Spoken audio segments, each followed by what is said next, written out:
introduce themselves. Hello, my name is Tasmia. Good luck to all the teams. Hi, I'm Cheng. So good luck for the teams. Christopher, congratulations and good luck. I'm Tasha, good luck for the teams. Right. If anyone is planning to leave the hall, please leave in between speeches, not when someone is actually presenting their speech, please, to respect the speaker up front. Alright, without further ado, let's invite the Prime Minister to deliver their speech. Here you go.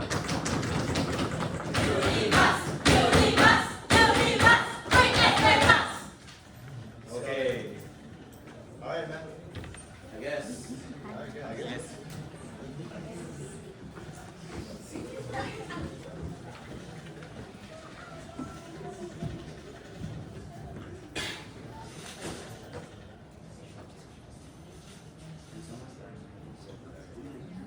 Wait, use the microphone. I have to time myself, right? Yes, you can time yourself, but we also need you to use the microphone so that everyone else can also hear. Okay. With the bell. Is the microphone? Buka the bell. If I set it up for you, Okay. I actually don't have to set it up. Let me just see.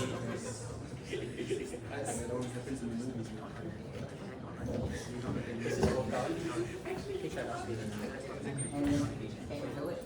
Yeah, I'll lower it. No, it's okay, it's okay. If you want to hold the microphone, you can. If it's like more convenient. Yeah, okay, then. Okay.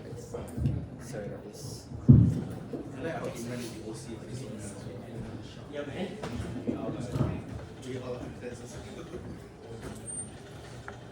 Right, Prime Minister.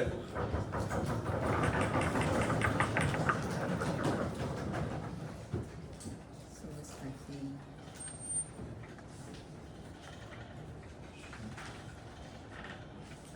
so first of all, I want to do some shout outs. So first thing, I just want to thank my mom for being here, and for supporting your journey. And secondly, I want to thank to all US members for your unwavering support, right, from day one till now. So yeah, I will tell you guys I will be here. Thanks for everything.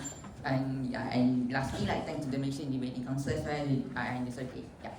So starting my speech now. Okay, starting my speech in 3, 2, 1. So first thing I'm going to do is to be first I'm going to define UPSR, and then I'm going to frame, and then I'm going to tell you what we have on our case, right, and what we mean. So first and foremost, what is UPSR? It's an exam assessment base that is used to actually define the students whether or not they can get to secondary school better and to grade their accordingly. And secondly, how do I characterize Malaysian education, right? It looks like this Malaysian education is a ministry that looks forward towards the students' GDP and statistics, the results that they have. When you have any major exam like UPSR, SPM, all of that, you will see the statistic on who and how many people pass rate is, and how many people do not pass rate, and how many people fail all the fields. And yeah, that's the current of Malaysian education. And the very incentive here is very simple. They are there to actually facilitate how the upbringing of the youth and the young kids in Malaysia to a better higher level until they get university. So moving on to my first framing, right? My first framing is basically what is before that, what is the issue when we regret this UPSR, right? When we don't have UPSR, the issue number one, understand UPSR is the very stepping stone and the very incentive for young kids to actually get into the real world, to adapt to the pressure of the norms of exams and to all this stuff high secondary stuff, and also things that comes with it. So secondly, what's the issue then when you actually regret it, when you don't have this UPSR right now? These kids become more lazy. These kids becomes more maybe they don't really have a second stone to prioritize, or maybe they feel well, you know what, there's nothing to do, I can just play all the time. There's nothing for me to look forward to. The thing that I can look forward to is only SBM, and it takes 5 years more than when they were 12. So that's the very bad thing here. The very long gap is the thing that is not really prepared into actual assessment, right? Because they are not really used to how things are going to work through when they have to prep for exams and the pressure that comes with it when they have to study and stuff, all of that. So which means to say, once they reach to a certain point, only then they will try to prepare themselves for this UPSR. So that's the reason why we tell you this type of school is very bad, and it has been, you can see that there are many school people, high school kids itself not high school, like primary school kids, like they don't really have reach this average level once they are in secondary school. Some of them don't really know how to read. Some of them still are like at the very basic level that they cannot adapt and go up to the mechanism that secondary school has in store for them. So like that's the very tricky. Like we have like framing, right? The framing is like it's very simple. It's about like first, okay, the society narrative on how when we have UPSR, why we need right? It's about society narrative of okay, maybe this is UPSR, it's like a validation for those kids to get to a better school, and like it's validation that they can do better and like they are more confident in that way. So like because like people see UPSR as a major, and seeing as major it means you get 6 A's or if you got straight A's and stuff like that, it means you get to the news and stuff like that, right? So that's the thing, the society narrative here that we are trying to frame. And so like moving on to the next framing, so like about how, why do we regret it? So when we regret it's because I understand that nowadays like parents are like too soft on like the kids do not have exams, right? Because like the mechanism here is simple. Like those kids, they are like you know so relaxed, just so chill. They do not have anything to look forward to. Maybe they just have PBS. Like okay, maybe all the time I say we still have PBS. Maybe putting too much pressure on these kids at a very early age is bad. But then even if you have the PBS is not really work the same way or like at a very fast or at a very efficient way as to how when we have this UPSR, right? Like UPSR like gives you what do you do in UPSR? You go to class to study, then you have the target that you want to look forward to.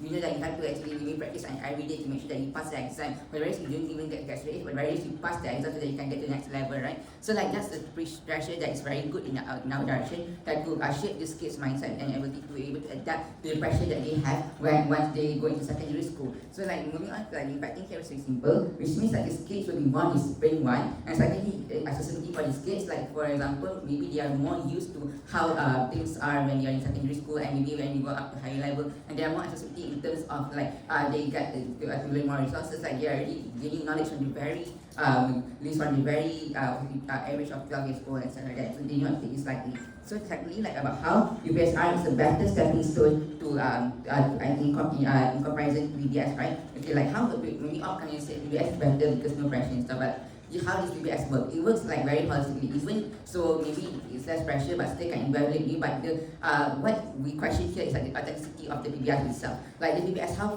can it actually prove to you that this kid is very capable of like adapt the stress or very capable of being good and stuff like that. Because it's not really have the pressure, and then it does not really have the mechanism on how like maybe coerce you into like doing very well, because you can just play and do that stuff. You don't need to put all to give all your effort to the EBS. So that's the reason why we tell you that EBS is a better stepping stone. So like why it matters, right? Is EBS for the very least number one. It gives it gives the child the visionary or the goal for them to achieve. Secondly, and for the very least, it gives them the capacity to adapt to pressure and stress. And thirdly, like the tangible impacts are very simple. These kids are more better and better at any situation that they can overcome. Like then moving on to like more prevention, like maybe we're still gonna say that okay, the Malaysian education system is too rigid. So maybe if we just go up this exam, then we will not create a very holistic kids, right? But then we tell you that even if like I understand that this about holistic thing or not. It's like not really necessarily means that you do BBS means you can create a holistic kids. Like it's actually based on the intention of the very kid itself. Like it's what the kids want, right? But then like for the very age of 12 years old, what the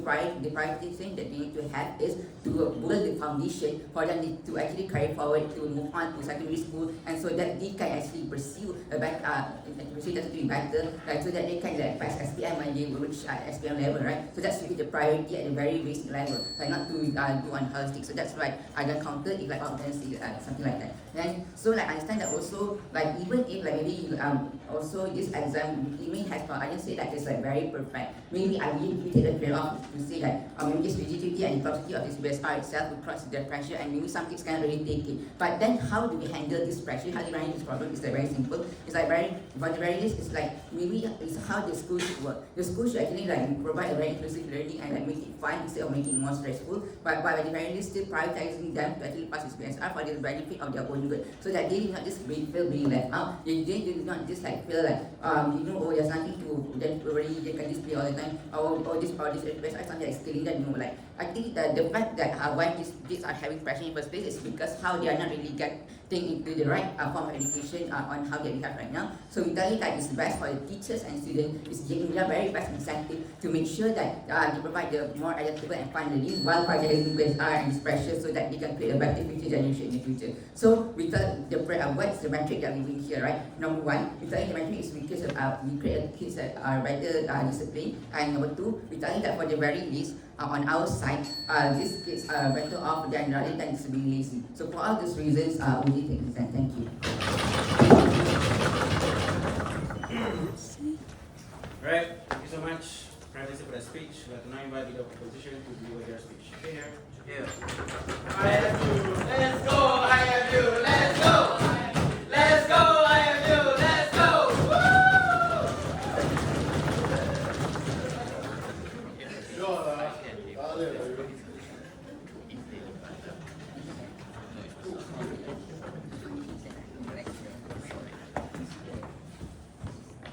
Let's go, Dhanesh. Wait, why are you?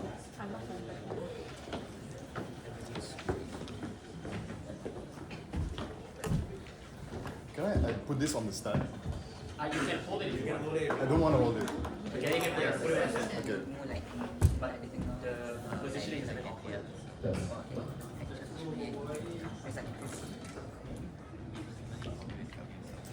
Wait, oh, okay. Put the wire here. Common sense. Right.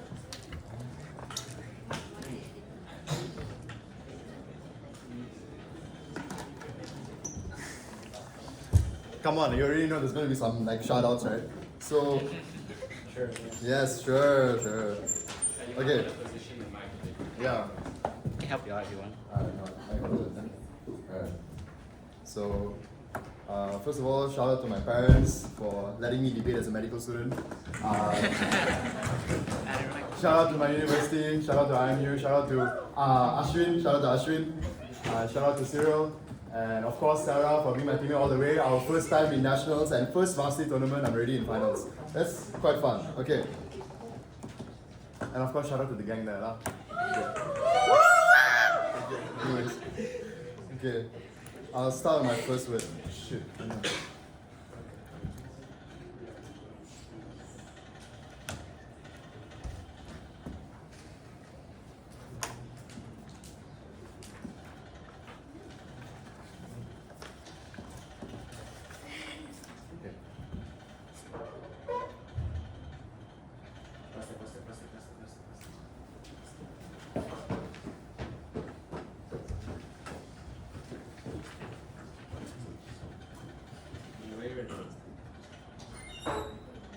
Okay, faster.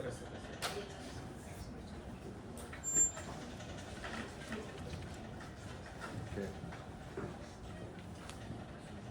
Chair, I want you to realize that OG came to this debate, gave you a bunch of altruistic impacts. They talked about how they're going to have discipline in their children, they're going to have a very fun classroom at the same time, and overall their whole world's going to be so jolly and happy. It's going to be amazing, right?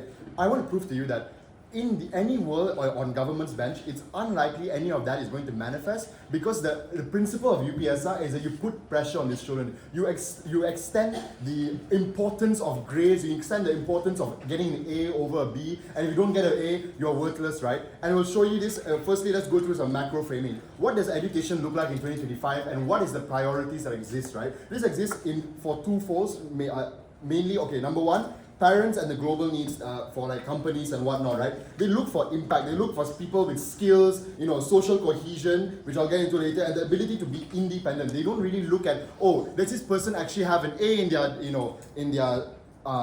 UPSR and whatnot. The second thing that is on the secondary schools and how it manifests in this whole debate, right? Status quo right now of what government may claim is how they have, no professionalism in education settings. They don't know how to study. They're not prepared for the world and whatnot. I believe that if any government bench continues to push this narrative, it's an imperfect characterization of what actually exists, right? Because the ability for any child panel to take something seriously is not down to whether the exam is tough on them or if they actually care about the exam. It's not at all that. In fact, it's about how exactly do parents, society, and schools actually push the importance of this exam to them. It is because at the end of the day, these are still children. They are still just a bunch of sponges who will absorb anything you tell them to, right? They are malleable, and for that reason, sit down. So, and keep this in mind, I'm 18. I did not even take UPSR seriously, right? So I don't really know how the idea of a child taking UPSR seriously just because they know their own importance is going to stand in any government bench.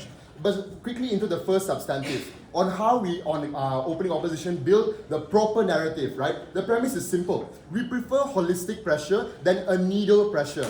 Here's the comparative in their world. Children are locked out, they don't lock in until the last year, right? This looks like where UPSR exists from standard 1 to standard 6, and most of the time, they don't even lock in at standard 6, they lock in at August, maybe 2-3 months before standard 6. And this is a very large, likely occurrence that will happen. I'll prove later on that, right? And why is it true? Because firstly, there is no need to actually push or rush any of this because there's no pressure from teachers where it looks like teachers are like teaching you slowly at their own pace, and most government schools only start rushing or bumping up the academic speed, halfway through the standard 6 years. And this has happened again and again where we've seen multiple reports online of how there's mental health becoming worse over the time for these children because they can't cope with it. And it happens all the way, right? And secondly, then there's no pressure from the parents as well because it essentially at the end of the day, it rewards them for this rote memorization. It locks out the individuals who don't have that ability to memorize on the spot. It does not reward the ability for a student to actually understand what they're learning. It locks out the ability for them to actually bring whatever they learn, whether even if let's say the things they learn in Sejarah is not important. At the end of the day, the principle that you get from learning, right, the way that you learn a subject is important, and they don't ever bring that to secondary school, and they get locked out, not even at jobs, they get locked out from being good in secondary school, which is arguably more important, and we need to care and think about how the standard 6 students are going to perform there, right? And it's the more important thing that happens from this is that there's a bad narrative that exists for government, right? Because why is it bad? You don't prepare them for the secondary schools. They don't know how to study. They don't know how to work together in teams. There's no social cohesion that can exist for them. Government cannot say at all that, UPSR prepared them for secondary school. Because here's the thing. What does knowing how to memorize in the last minute going to teach children? It teaches them these two things, right? It teaches them they can just lock in at the last minute, and teaches them they can just procrastinate. And even, in a bit. Even on and it's even worse for the ones who don't perform, right? Because for the ones who don't perform, they get even worse impact on their mental health. This looks like where? On two things. One, on the parental outlook, and secondly, societal outlook, where people look down on you. You will always feel like, oh wow, I didn't perform in my UPSR, I'm not worth it in this world, right? And there's a lack of self-confidence, which is bad because it's likely, and by the way, this is the likely statistical outcome that I mentioned earlier in government, because as you can see in so many, I'll take you in a bit, you've seen in so many news outlets and whatnot of how there's so many failures from UPSR that has also had a negative effect on many failures in SPM, which is arguably the bigger impact later on, right? And then it's also a harm they cannot mitigate because I want to remind you that even if, let's say, there's these two, societal outlook and parental outlook didn't exist, the student is most likely also going to feel like really sad because they realize all their friends are getting more rewards, more, opportunities and whatnot, and they don't get it. And even if that's the case, at the end of the day, it's just going to put the guy down, right? Yeah, I'll take you from closing. In your world, right, who determines the TBS standards? For example, how are these coursework and how are these assignments evaluated? It's as status quo. It's decided by each of the school.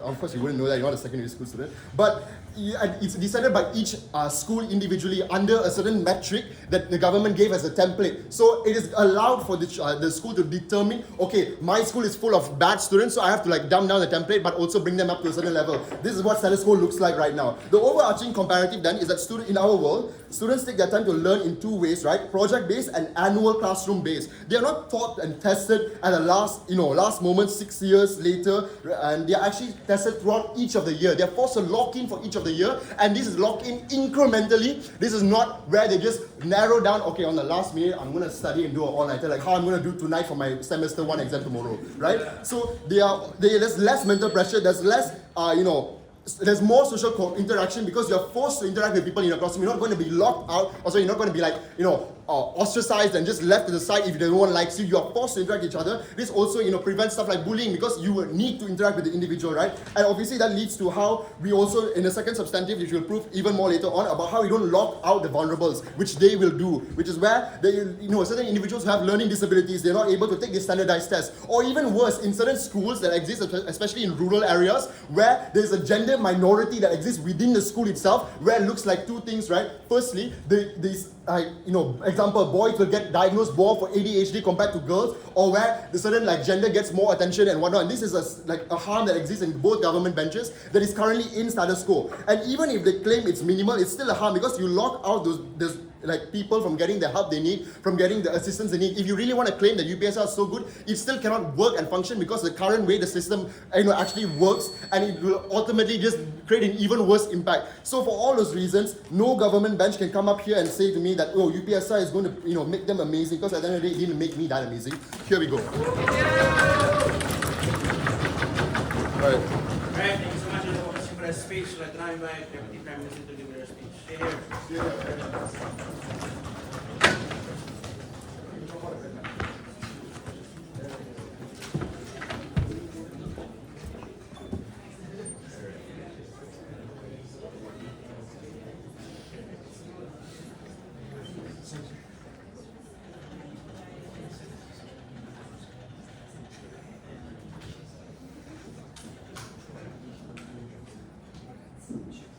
My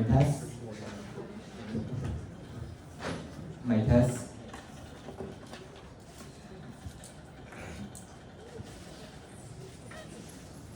I will start my speech in 3, 2, 1, now.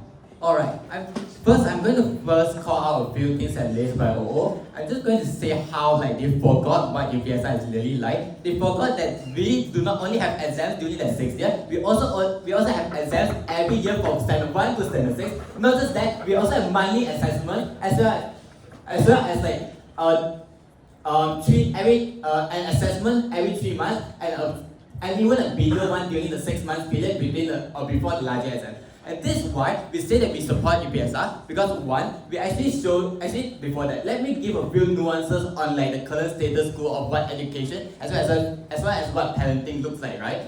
Alright, now in current year, we have to acknowledge that parents are much more soft on the children, as raised by my Prime Minister, because we are raised by a generation of parents which has much more access to much more modern comforts, which means that they are much more likely to be relaxed, as well as they don't have that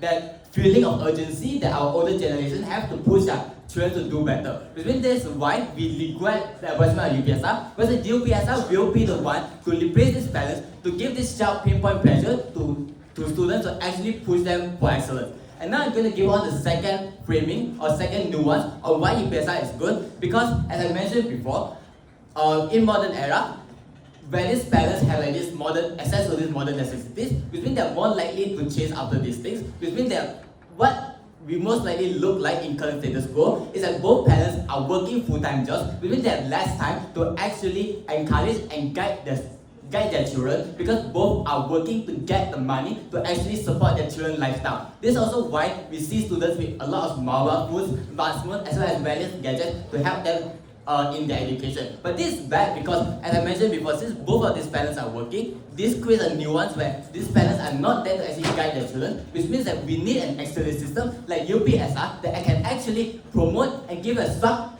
legit structure, which means that these students have a clear goal they can work towards to, and the teachers can exert the pressure according to this syllabus because it's allowed by the education ministry and they have a proper incentive to actually push for it. Now I'm going to move on to the second thing.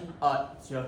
As you said, parents are softer. Adding UPSR just makes it more tough on the children, but does not make it tough on parents, right? Because they are not equipped at all for this kind of upbringing, or even worse, they don't want to give this tough upbringing. How do you engage with this reality for the parents?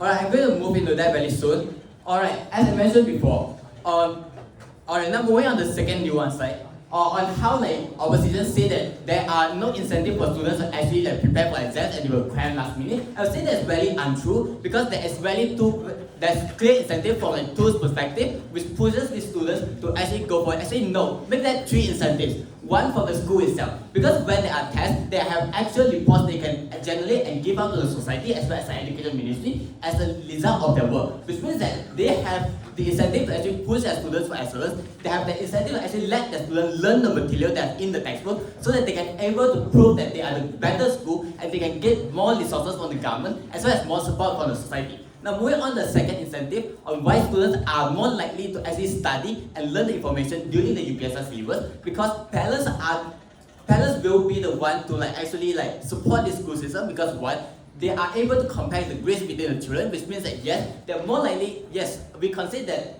students in Gao world will likely face more stress, but that's good because we prepare them for the future, like what my parents said. This is true, like what? Parents are giving pressure to the students, like how bosses in our future work will give pressure to their employees to fulfill quota, which means this is actually a prevention or like a foundation that actually let them prepare to face the real work time environment, as well as prepare for secondary school, where the information is much more tougher, which means they have to build this ability to memorize and to learn information when they're young, so that they can actually go to this secondary school with a good foundation. Now moving on to the third incentive, right? Like how OO has claimed themselves, they consider that yes, there are students that perform well during UPSR, they get better rewards, which means that yes, there's totally full incentive for students to work hard, because they can see that, oh, if I work hard, I get rewards, which means that I can do better in life. Not just that, I can also enjoy immediate benefits if I study hard during UPSR, and I also fulfill the satisfaction of the school as well as the teachers, which means that the claim of OO saying that there's no incentive for students to actually log in and study in UPSR syllabus is void.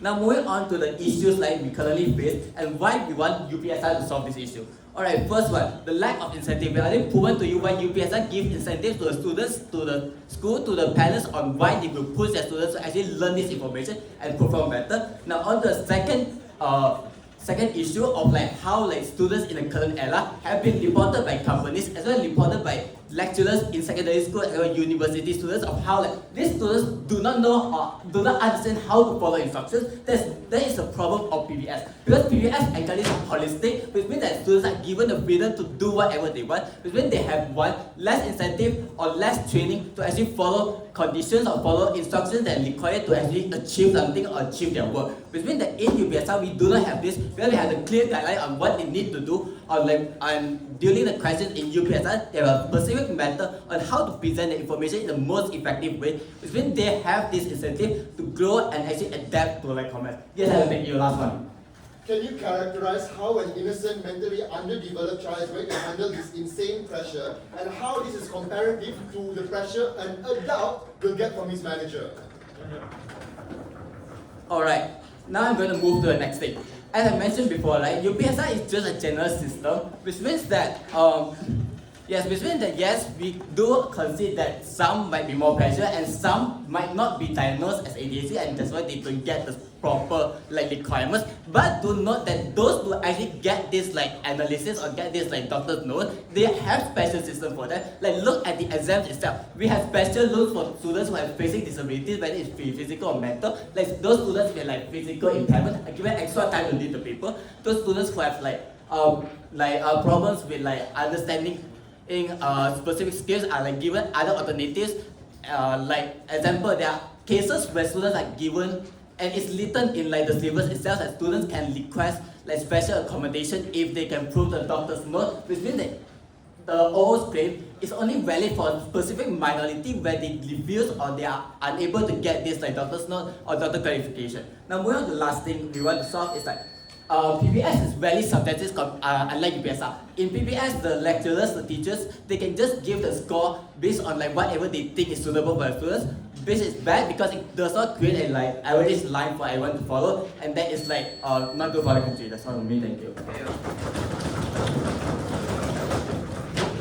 Alright, thank you so much, Chief Prime Minister, for that speech.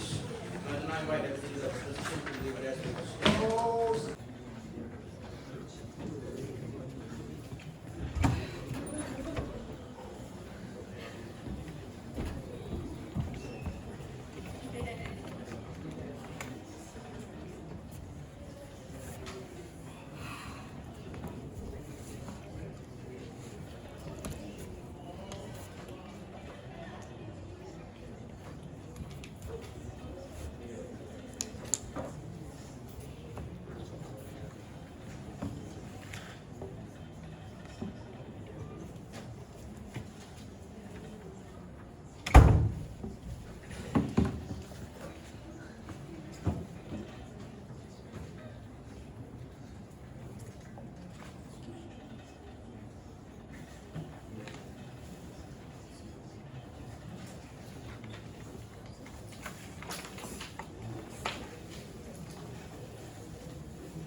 Alright, so I'm gonna start with shout outs.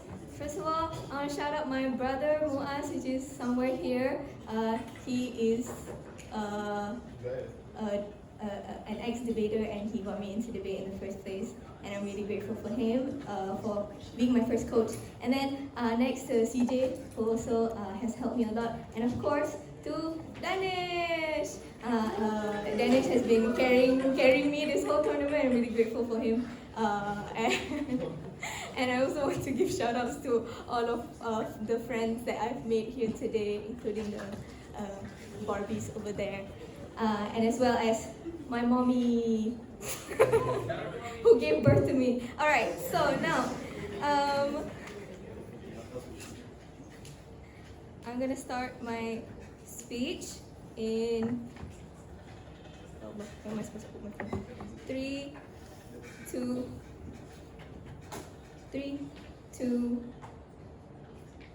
1.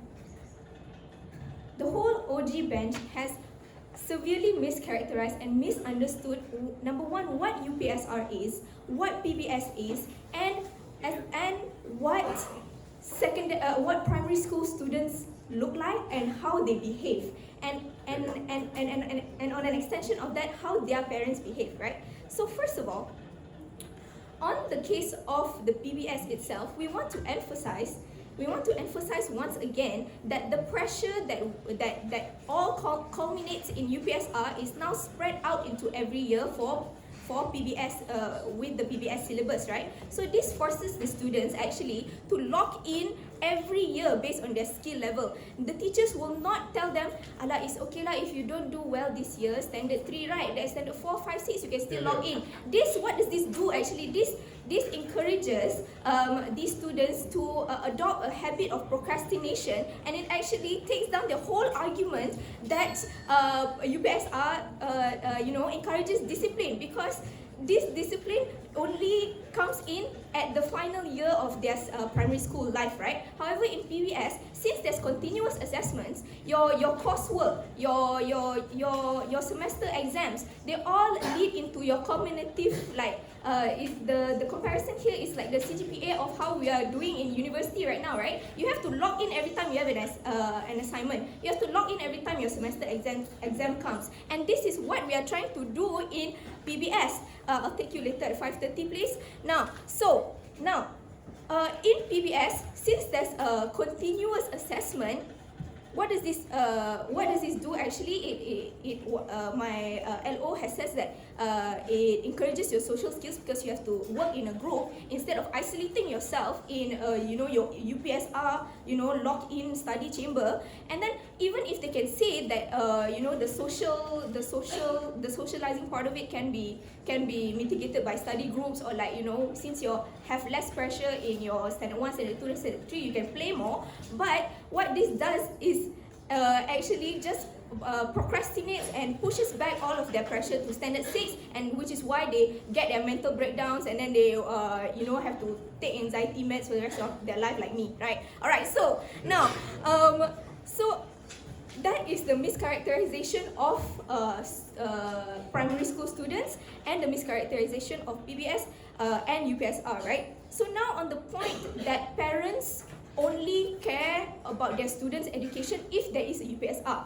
But we are saying in PBS that you have to log in every year, right? So when you come for your report card day, your parents will say, this is actually a very important milestone for your child, and your child is not hitting this milestone. So now the parents are also logging in very much earlier than they would in standard 6, right?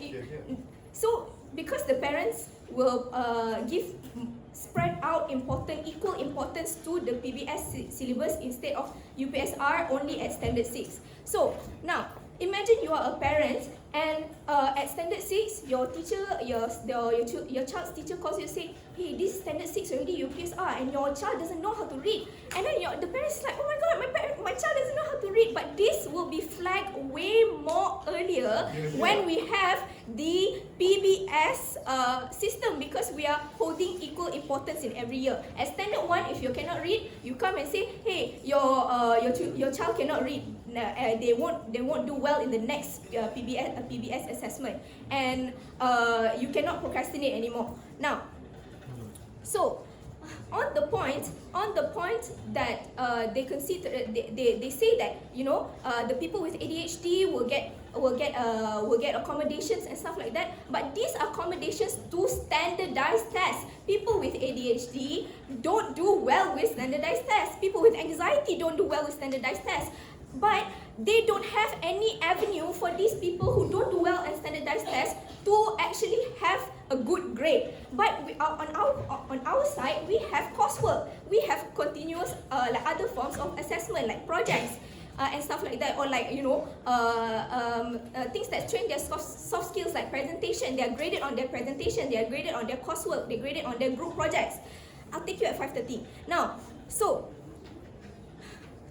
they are even if they give accommodations, they are still locking out these people who have learning disabilities, ADHD, dyslexia, anxiety, and all that stuff, right?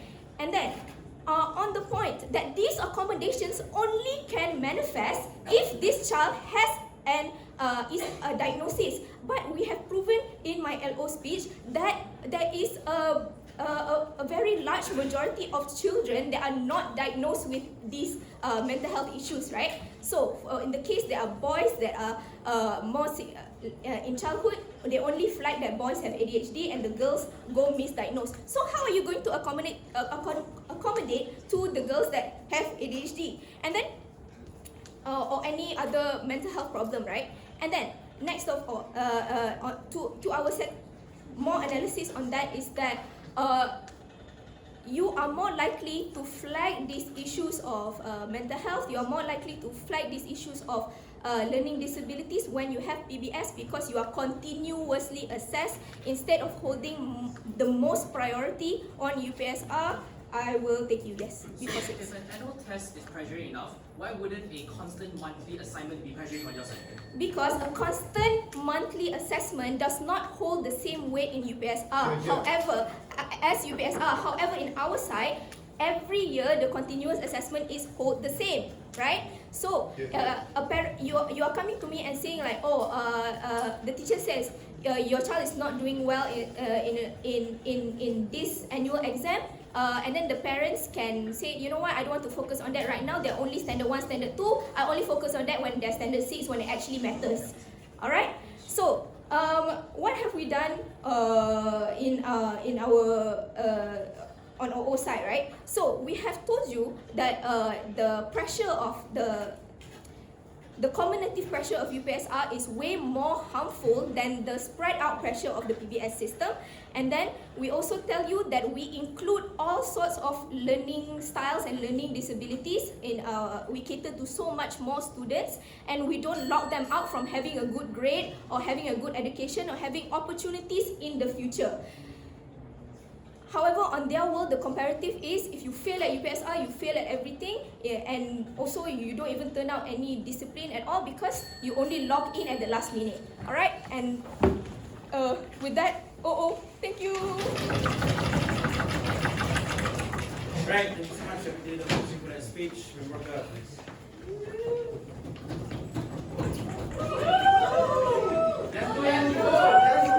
let's go, Yanju. Hello. Hello. Hello? Okay. Yeah, 1 second. But I guess shout outs. Honestly, big shout out to MALAYA. I think MALAYA is the reason why I got into debate. I got into debate in my year 1. And I think more importantly, MALAYA is the reason why I think debating is fun in the first place. So yeah, thank you MALAYA, and also thank you to the debate circuit and everyone else in the debating circuit. I'm not gonna mention names because I scared I get backlash on later. So yeah. Love you, Yanju.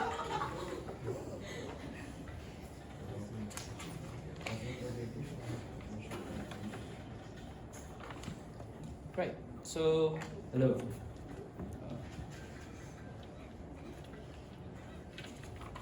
Starting my speech in 3, 2, and 1. I want to quickly deal with this OO case where they talk about learning disability, because I feel like they forgot that there's a school in Malaysia called Special School, where they cater towards this type of ADHD, this type of learning disability. All of these schools exist, and you cannot co-opt the benefit of teaching these kids better because you want to dumb down the syllabus just so that they can get better grades. I feel like this is it's very uncharitable to say that you can do this as well, because you don't prove as to how this type of course assessment can somehow cater towards this type of ADHD students, this type of people with learning disability, this type of people who are illiterate. We have special schools in place to do this already. And after that, even if you buy that ADHD and anxiety will somehow be better on their side, you're also considering like how...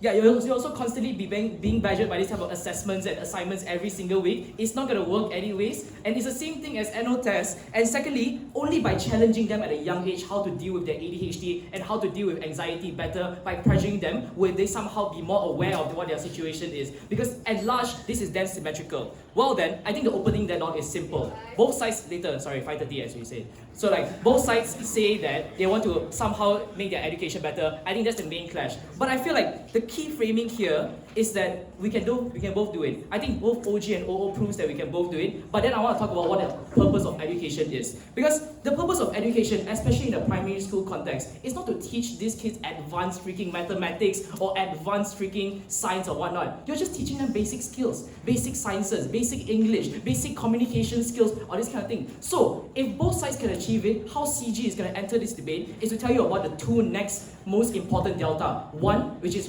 more pressuring, UPSR and annual tests or constant assignments. And secondly, and most importantly, judges, is the fun and balance of life that these students have. Because that is the most important thing. These kids are 7 to 12 years old. You don't want to pressure them every single day or even annual tests. We agree that pressure is good and bad, but most importantly, they need their free time to think and to invest in other parts of their life. Because this is what we can provide for these young kids to actually understand and navigate through life in a better way.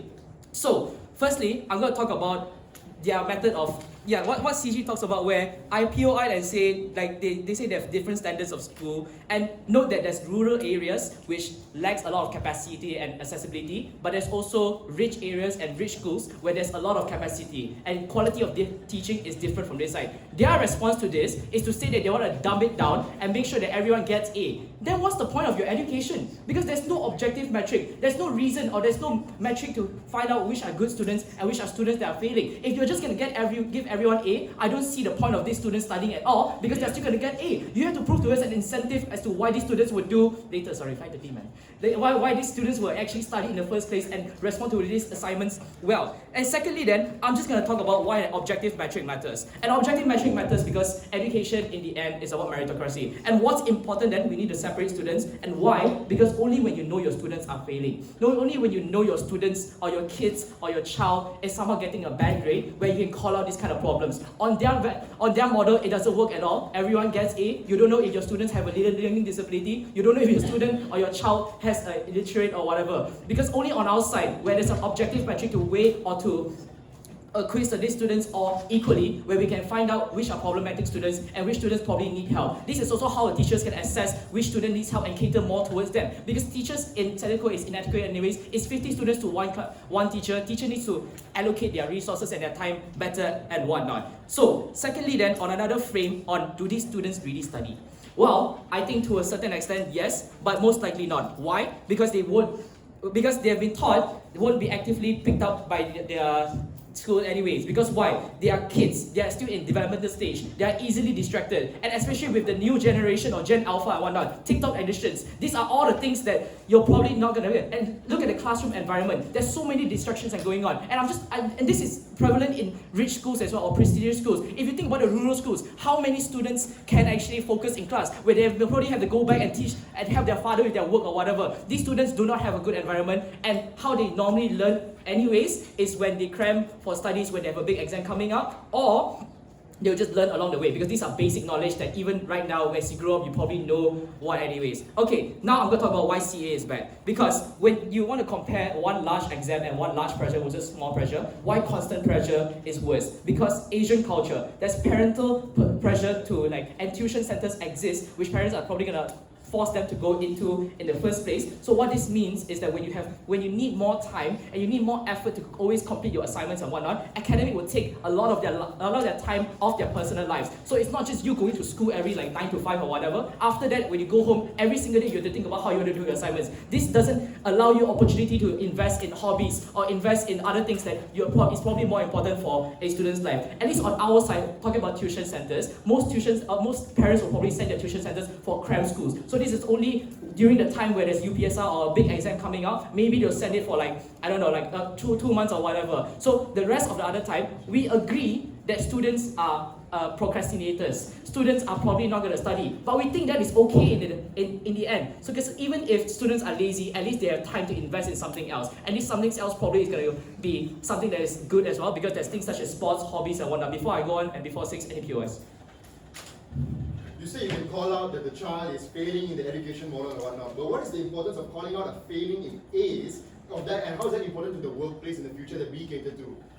So you don't give false confidence, This is so simple. You don't want every single child to think that they are a genius and think that they are just so smart, because you need a child to go through failure for them to bounce back up further in the first place. Yeah, and secondly then, why is UPSR better then? UPSR has annual exams and whatnot, and students always study in different ways. So some cram before the big finals and so on. So we give them more time and opportunity to go into basketball, to go into debate, to go into arts, to do whatever they like. Because another thing is also the purpose of education, especially primary school. You just want to go to high school, man. And the delta here is just whether you want to go to Catholic high school or you want to go to SNKDJ. So one probably has a quota where you need to get 5 A's in UPSR, one doesn't have any kind of barriers. So you need an objective metric anyways because you want to go to good school or whatever. But what this means is that the delta is simple, and the symmetric, and why this matters is that SPM, or how high school works, is still this type of UPSR model, where you still have a final exam at the end of every single year. So what this means and why students need to adapt better is because you make the student complacent. On their model, what happens after you graduate from high school is that you get into a new environment where you say, oh my god, there's no test? Why study lah? If there's no assignment, why study? You force students to be complacent. And secondly, this is not symmetrical because on our side, students already know the gravitas and why this kind of final exams are so important. So on all of that reason, for our kids to grow up happy and well, vote for CG. Thank you. Alright, thank you so much. We'll go for that speech. Now the invite member of opposition, please go to your speech. Yeah.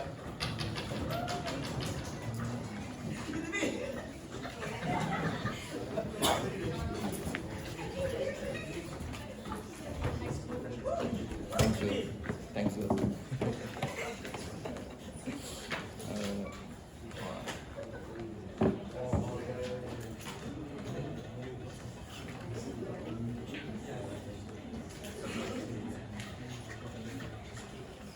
I love you, Edry. Oh, thank you. So before I start, shout outs, because it took me 7 years to get here. Shout out to UTP for being there every step of the way. Shout out to my teammate Jeremy over there, who made this tournament fun and funny in like every speech that he does. And shout out to OJ for being my sparring partner from round 1 to round 3.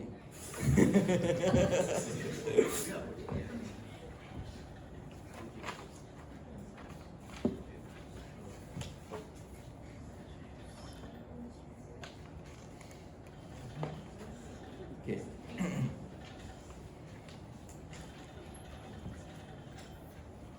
Starting my speech in 3, 2, 1.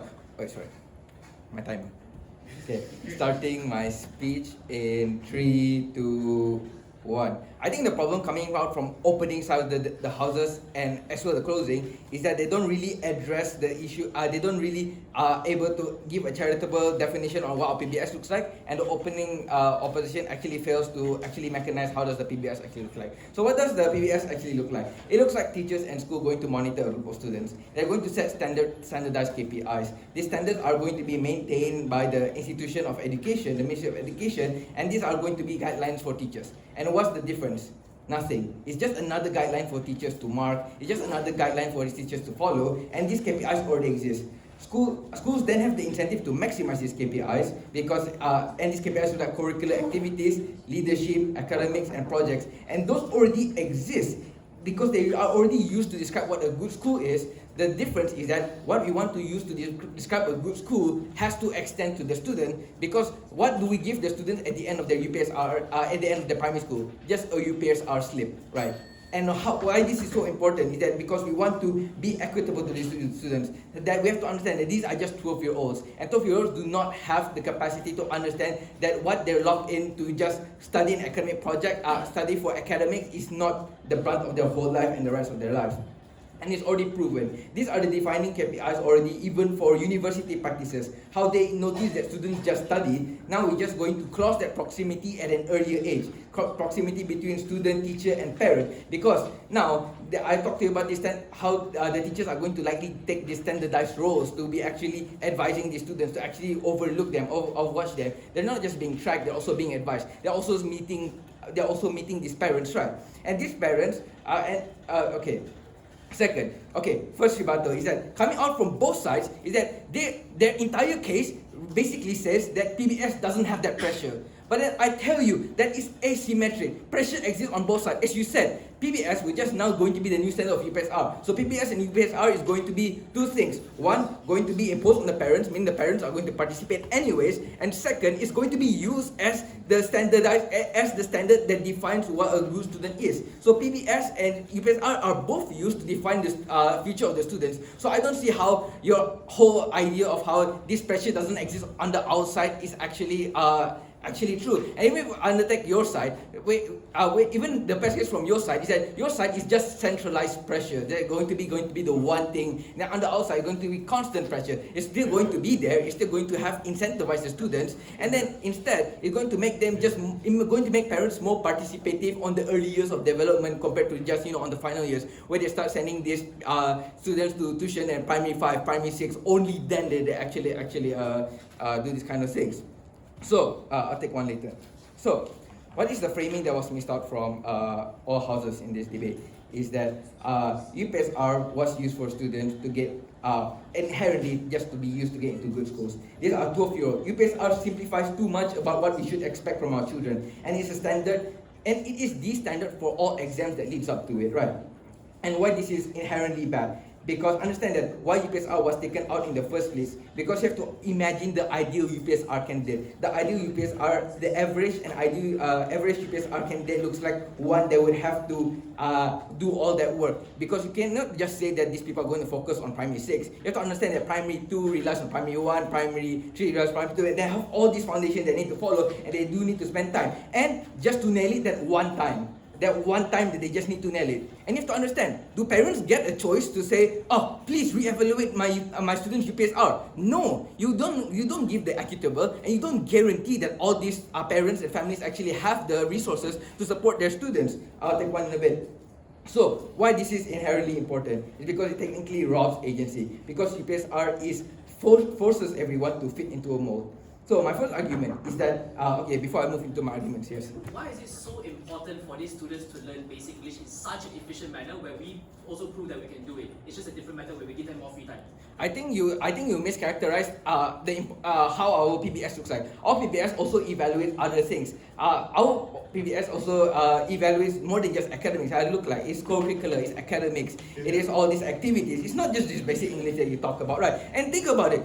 If you say basic English is so easy to study, then why do you have UPSR for that one slip to determine that the student is good at English? You only have to prove it once, you only give them one chance. And not everyone has that chance, right? So I don't see how it's equitable under your side. If basic English is so easy, then everyone can access English, then everyone will be good at English. Okay, no thank you. So, most importantly, the thing why PBS is so good is because it provides transparency to these parents. Because it's something that can be done better. UPSR requires logistics and coordination of multiple schools, then never offer the parents to re-evaluate. It is a permanent mark on the students. And it is the role of the Ministry of Education that they have all this data to actually represent the students. And when they decide that UPSR suddenly doesn't have the actual capacity of actually properly labeling the students, is actually when they actually decide to move on. And understand that they did it during COVID. Imagine you have to study every day, but now you only have to do it in the absence of your peers. That's the reason why they actually decide at that time that it is fine, critical time to actually get rid of UPSR, because it's not accurate. And these things do not describe the full full story of these parents and these students. And then second thing, UPSR actually deprives parents from these children because the only thing they are able to succeed is when the family invests resources into actually getting them to a tuition center. It actually locks them out. It actually makes them have to work longer hours to actually keep their children competitive because they have every incentive to break out of this. The middle class family have every incentive to actually invest in these children. Right?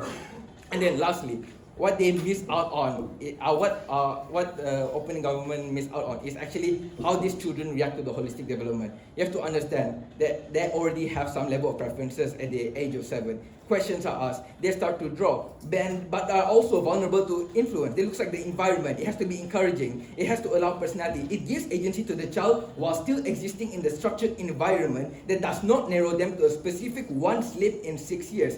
UPSR robs the agency because it sets the goal. It sets the goal for the whole school. Consequently, the definition of a good student becomes one of a good result of UPSR.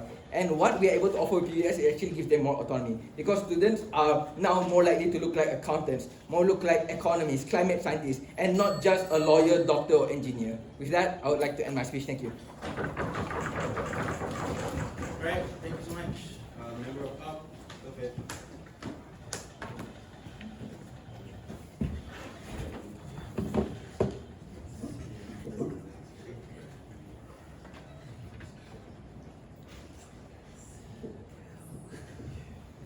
Few shoutouts. Thank you, Malaya, for allowing me to come here. I promise I will be on time to register in as a first year. And hopefully, if I win this next tournament, I promise I will be an open speaker. I won't be a novice anymore. No pressure.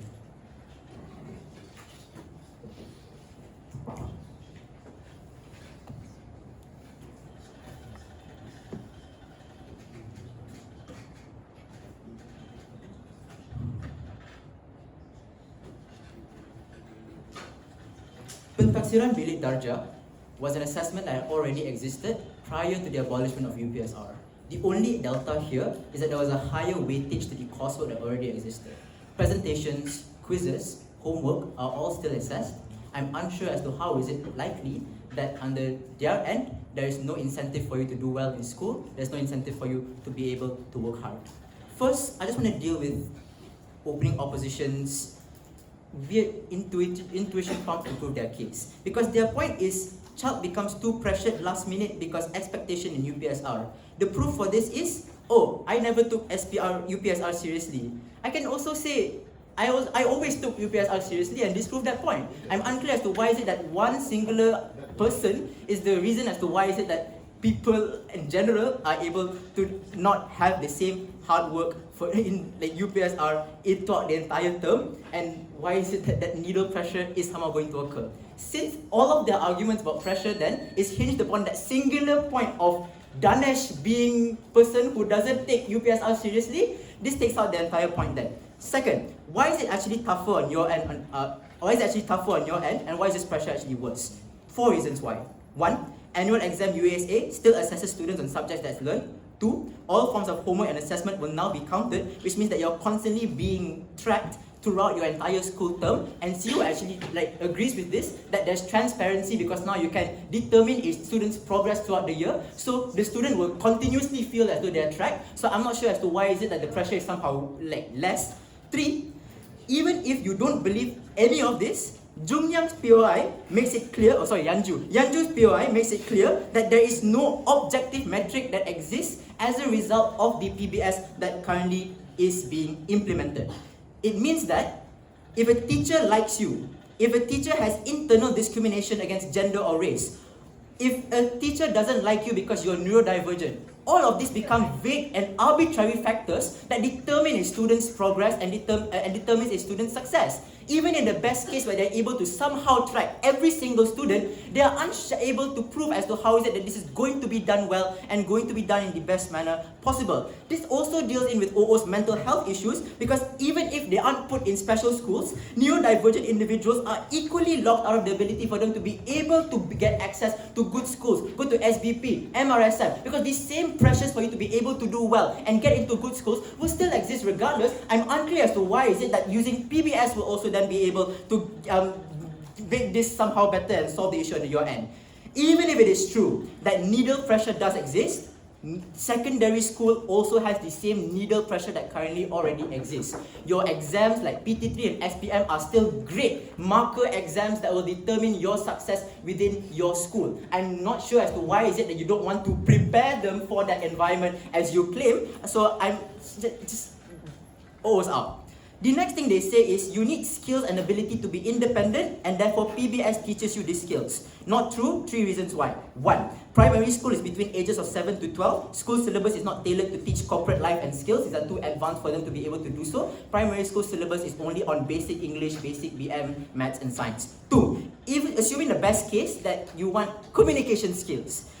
Communication skills can be symmetrically accessed in secondary schools or tuition centers. They have to note as to why is it that primary schools are the main way for them to be able to teach these students how to communicate with people. 3. Primary school also has curriculums that teach discipline. Your Bulan Sabit Merah, Taekwondo. All of these are ways for you to be able to access the same amount of discipline and same amount of values that already exist. UPSR and PBS isn't the delta here. The delta here is about the students transferring from primary school to secondary school environment. How are we able to cater best towards what they currently need at that moment in time, and how are we able to get the best amount of life and school balance in order for them to be able to have the most, as Junior mentions, fun. And note, the reason as to why this is the most important is because they are the primary recipient of that change from PBS to UPSR. So they're the main people who are going to be affected here. And this is the most urgent issue that we have to get to be able to solve, because they are going to have to face the change of syllabus at that moment in time, and they're the most vulnerable stakeholder. Because other concerns like productivity are too speculative. Both sides can exclusively get this. There's no certainty that productivity can be achieved without some form of, what do we call this? Empirical analysis, empirical data to prove as to how productivity can somehow increase. That argument doesn't fly. Okay, what do we give you exclusively before I move on? Sure. So the transition between primary schools and secondary schools exists in every school, including the rural communities. These rural communities don't have resources. How is it fair for you to hold the same UPSR standard with the rural communities to the rich people who have resources? Won't it be better for you to use the PBS? Allocation, allocation of budget allows to ensure UPSR papers are printed all across Malaysia and is able to allow for every student to get the UPSR paper. I'm not sure why there's a resource issue that occurs, but also your issue makes it far worse, because now the teacher has to assess 50 students in one school and is unable to get the best amount of quality assessment that you try to claim. Don't know what this is about. Actually, I'm going to deal with this. Okay, CEO also says, something in relation to CEO actually here. PBS and UPSR is used for KPI, as they say. What's the impact of determining the KPI of the school? I'm not sure as to why is it that this KPI is somewhat important. KPI still exists regardless, and also KPI isn't determined based on just student scores or students' performance. KPI is based on environment of the schools, whether the facilities are good, whether or not the teachers are well teaching the students. All of these are not ways in which are not affected simply by the change of PBS towards UPSR. The next thing they say is there's no incentive to study because now it's a needle pressure and people will procrastinate then. Same thing as what OO mentioned. Presentations and quizzes will still exist regardless. I'm unsure as to how this is going to then be better. The delta here that Junyang mentions is that these quizzes and presentations weigh greater as a result in order for you to determine your ability to enter into secondary school and what school you end up going into. These are ways in which affect the pressure of the student, because it's constantly in your head. You constantly think about how you're going to appease your teacher. You constantly think about you making sure your homework is perfect. You constantly think about how you're going to you're constantly thinking about how you're going to score this PBS exam. For all those reasons, this is the most important vulnerable stakeholder that we have to cater towards. Productivity doesn't matter. Thank you so much. Wait for the speech. Okay.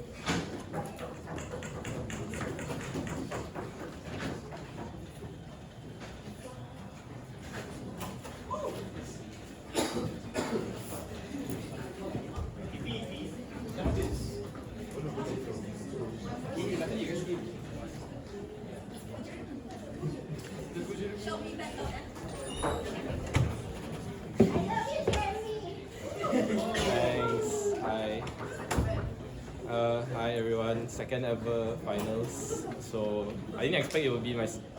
Can you guys hear me? Can All right. Yeah, the mic's not on. Okay. Sabotage, but yeah. What's this called? Yeah, second ever finals. So didn't expect it would be so soon after my first, but sure. I guess few shout outs then. Okay, I guess few shout outs then. Alright. I think first and foremost is on my family, of course, like thanks to them for supporting me. Second, I mean, like, yeah, I skip out on a lot of family meetings, a lot of dinners and meals with them for debate, and I'm glad that they're understanding of that.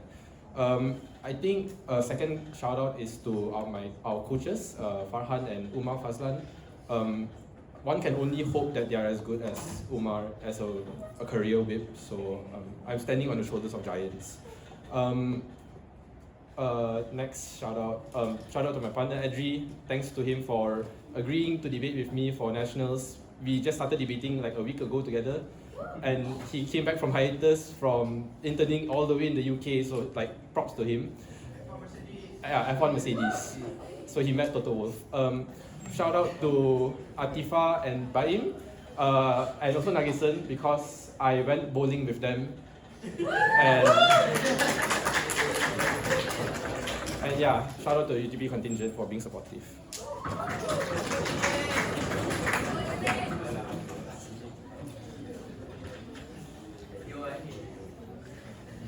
Oh, also shout out to them because I had a training session with them. I'll start my speech in 3, 2, 1. I have 6 A's in UPSR, 8 A's in PT3, 7 A plus 2 A's in SPM. The predication of the Gov bench assumption is that the child will be one that is happy and one that is successful. I'm neither of those right now. And I think that is a serious issue because I'm studying computer science because of the scholarship that I'm forced to get. And I'm estranged from my parents because of the lack of time that I'm able to spend with them, because I have to go to tuition and perform to the best capabilities in order to perform well in UPSR. And I think that is where the main delta in this debate lies. But the biggest issue and the biggest deadlock that happens in this debate is on the pressure. Because listen to the Gov bench, right?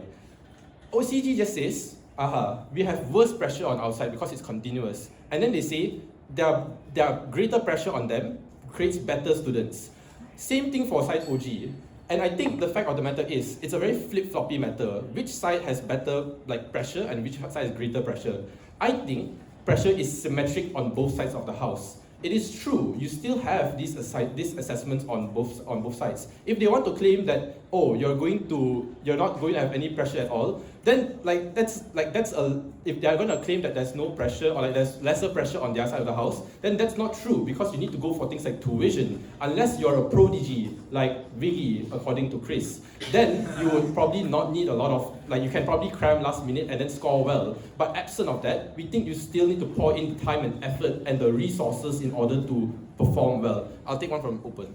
What's your solvency or PBS in regards to the drop of education level in listeners after the abolishment of UPSR? The fact of the matter is, none of them impacted the unique greatness of education within our thing. As insofar that CG also says that it's quite symmetric, your productivity. What then is the winning metric within this debate? It's not on who is able to be a better student or who is able to score more A's or anything. It's on who is able to exercise that autonomy and who is able to be happier and a better citizen as a virtue of being happier.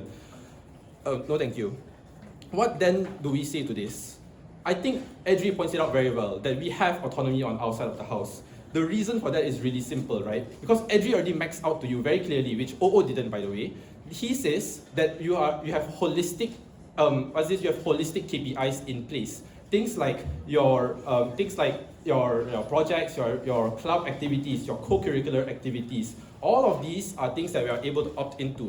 So this means that if a child wants to perform, like if a child has a preference and they want to be a writer like me, and then they are able to join like their writing club and then do well there and also get some KPI from there and also be able to further their studies in decent institutions.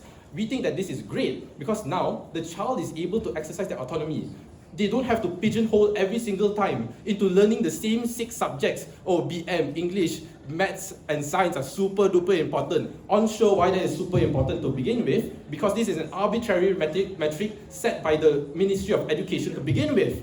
So, insofar then that we are able to provide an avenue for these people in order to perform well, in order to like further their education and to get a form of legitimacy and to get validation, because now their parents are also going to support them when they are able to still, when the education system still tells them their child is great, even because they are performing well in their kinds of respective fields, whether they become a songwriter, whether they become a singer, whether they become a comic artist, all of these are amazing.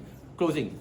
Okay, so the amount of pressure may be symmetric, but the length of pressure is not. We proved to you about that, and how do you justify giving students year of pressure for transparency when on our side we give them more free time to do whatever they want?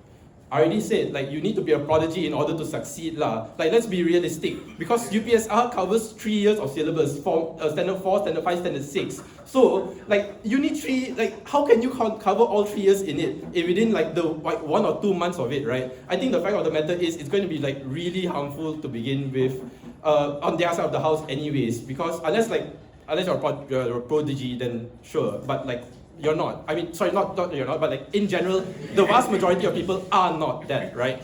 No, thank you.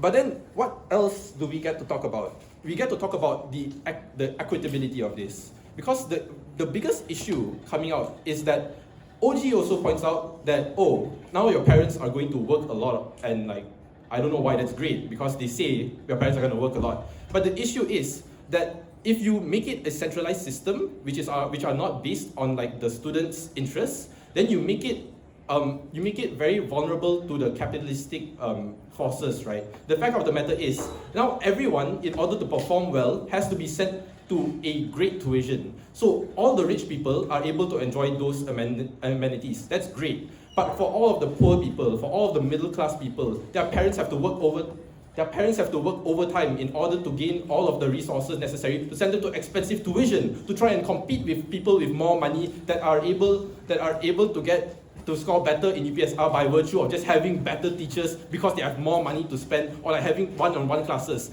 The fact of the matter is, we think that this is harmful because you deprive the children of their parents. The fact that they are never able to see them for most of the time because the parents are too busy going out to try and gain enough money to pay for like 1,000 ringgit tuition fees that like I had to go to in order to try and succeed in maths to begin with. The comparative then is that on parents, we get much better parents. We also get parents that are far more understanding, because the parents are also more likely to want to are more capable of being attentive to who you are, because number one, they just have more time to spend with you. They are able to guide you more, and they are able to nurture all of your latent talents and your interests to the best of their abilities. Number two also is that the parents will just be able to validate their child to begin with. The issue on their side is that anytime the child picks up a pen to draw a comic book, they are going to be told by their parent, you're just wasting your time. Let's just go and study mathematics and be a nerd. And I think that is a particular harm, because like at the end of the day, it's still great that we are able to offer a great amount of autonomy, and it's still great that we are able to create happy children and happy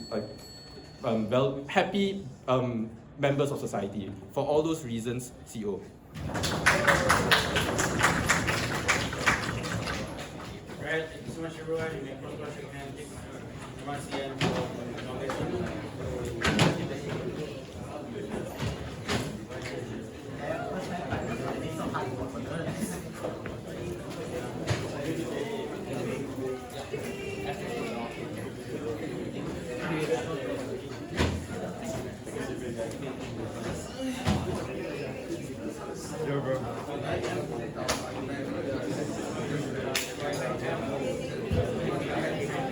Go out or